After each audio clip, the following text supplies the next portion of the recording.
आज Doubtnut app download करें। Doubtnut पर अपने सभी गणित, रसायन विज्ञान, भौतिक विज्ञान और जीव विज्ञान के डाउट्स का करो सफाया। बस प्रश्न की फोटो खींचो, एक ही प्रश्न को क्रॉप करो और तुरंत वीडियो सोल्यूशन पाओ। अभी डाउनलोड करें। नमस्कार दोस्तों, हमारा प्रश्न है कि दो समभारिक परमाणु, ठीक है। तो दोस्तों यहाँ पर हमें क्या दिया गया है, समभारिक, मतलब कि दोस्तों यहाँ पर इसके जो परमाणु द्रव्यमान है वो समान है, ठीक है। जो कि है दोस्तों हमारे पास x और y, इसके परमाणु क्रमांक दिए गए हैं जो कि हमें 42 और 44। यदि x के नाभिक में 62 न्यूट्रॉन है तो हमें y के नाभिक में न्यूट्रॉन की संख्या और इसकी द्रव्यमान संख्या यहाँ पर ज्ञात करनी है, ठीक है। तो दोस्तों यहाँ पर हमें y के लिए क्या करनी है, न्यूट्रॉन की संख्या और यहाँ पर इसकी द्रव्यमान की संख्या ज्ञात करनी है, ठीक है। तो सबसे पहले दोस्तों हमें यहाँ पर क्या बोला गया है, यहाँ पर जो है हमारा है समभारिक, ठीक है। तो दोस्तों हम जानते हैं कि समभारिक में क्या होता है, हमारा जो है द्रव्यमान संख्या समान होती है और परमाणु क्रमांक क्या होती है, भिन्न भिन्न होती है। तो दोस्तों हमें यहाँ पर तत्व किस रूप में दिए गए हैं, हमें x और y के रूप में दिया गया है। तो दोस्तों सबसे पहले हमें तत्व x के लिए परमाणु क्रमांक कितना दिया गया है, ये दोस्तों हमें तत्व x के लिए परमाणु क्रमांक दिया गया है हमें 42, ठीक है। उसी तरह से दोस्तों यहाँ पर हमें तत्व y, ठीक है, जो कि हमें तत्व y के लिए परमाणु क्रमांक कितना दिया गया है, वो है दोस्तों परमाणु क्रमांक जो कि कितना दिया गया है, वो है y के लिए 44, ठीक है। तो दोस्तों हम जानते हैं कि यहाँ पर हमारी जो परमाणु क्रमांक है, ठीक है, ये किसके बराबर होगी दोस्तों, यहाँ पर जो हमारे कण है जो कि हो जाएगी परमाणु क्रमांक, ये हमारी इलेक्ट्रॉन की संख्या के बराबर होती है, ठीक है। उसी तरह से दोस्तों हम जानते हैं कि परमाणु में इलेक्ट्रॉन की संख्या किसके बराबर होती है, ये दोस्तों हमारी प्रोटॉन की संख्या के बराबर होती है, क्योंकि दोस्तों हमारा जो परमाणु है वो क्या होता है, विद्युत उदासीन होता है। इस कारण से दोस्तों हमारे जो है इलेक्ट्रॉन जिसमें क्या होता है ऋणावेशित कण और हमारे प्रोटॉन जिसमें होती है धनावेशित कण, ये दोनों आपस में बराबर होती है, ठीक है। अब दोस्तों हम यहाँ पर देखते हैं द्रव्यमान संख्या, ठीक है। तो दोस्तों हम जानते हैं कि परमाणु द्रव्यमान जो कि होता है हमारा, जिसे हम द्रव्यमान संख्या भी कहते हैं, ये दोस्तों किसके बराबर होती है, ये दोस्तों प्रोटॉन की संख्या प्लस हमारी न्यूट्रॉन, इन दोनों की संख्या के योग के बराबर होती है, ठीक है। तो ये हो गए दोस्तों हमारे पास परमाणु द्रव्यमान। तो अब दोस्तों हम एक एक करके, हमें यहाँ पर क्या दिया गया है, हमें यहाँ पर x के लिए नाभिक में 62 न्यूट्रॉन है, मतलब कि दोस्तों हमें x के लिए पूछा गया है, तो हम कह सकते हैं कि x के लिए, ठीक है, जो कि हो जाएगा दोस्तों हमारे पास तत्व x के लिए, ठीक है। तत्व x के लिए हमें यहाँ पर क्या दी गई है, यहाँ पर दोस्तों हमें न्यूट्रॉन की संख्या दी गई है जो कि कितनी है, वो है 62, ठीक है। तो दोस्तों सबसे पहले हम x के लिए न्यूट्रॉन, प्रोटॉन और इलेक्ट्रॉन की संख्या निकाल लेते हैं।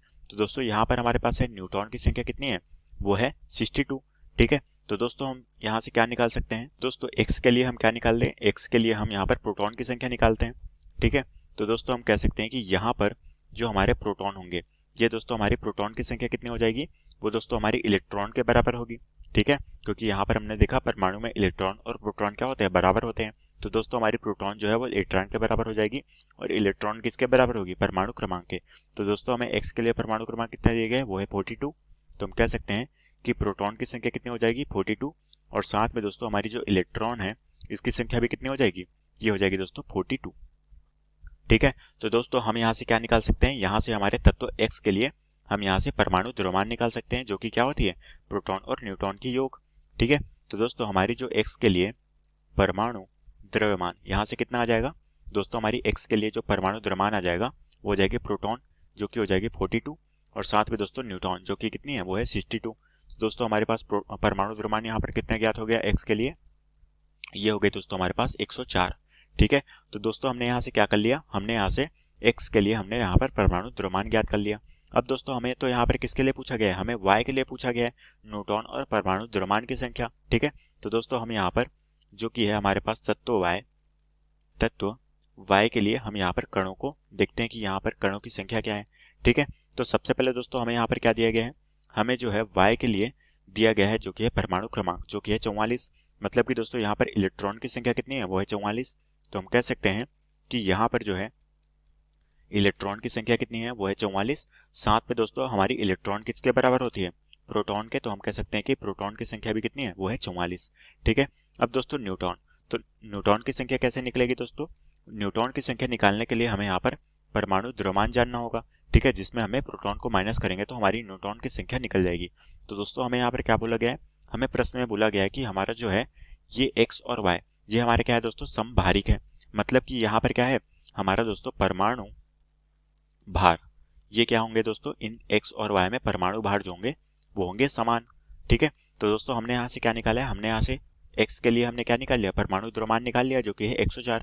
तो हम कह सकते हैं कि ये हमारा y के लिए भी इसका जो है परमाणु भार वो क्या होगा, इसका दोस्तों परमाणु भार जो होगा वो होगा समान, और कितना हो जाएगा, इसके लिए भी परमाणु भार होगा हमारा 104। ठीक है।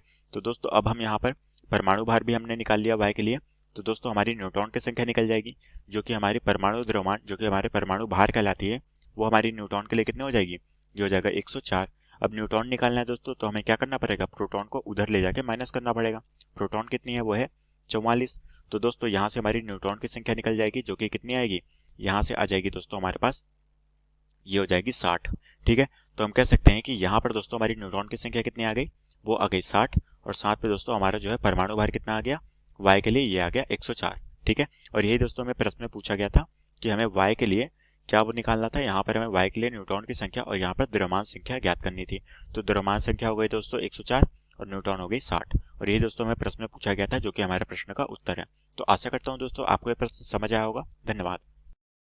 कक्षा 6 से 12वीं से लेकर नीट, IIT, JEE वो एडवांस के लेवल तक 1 करोड़ से ज्यादा छात्रों का भरोसा। आज ही डाउनलोड करें डाउटनेट ऐप या व्हाट्सएप करें अपने सारे डाउट्स 8400 400 400 पर।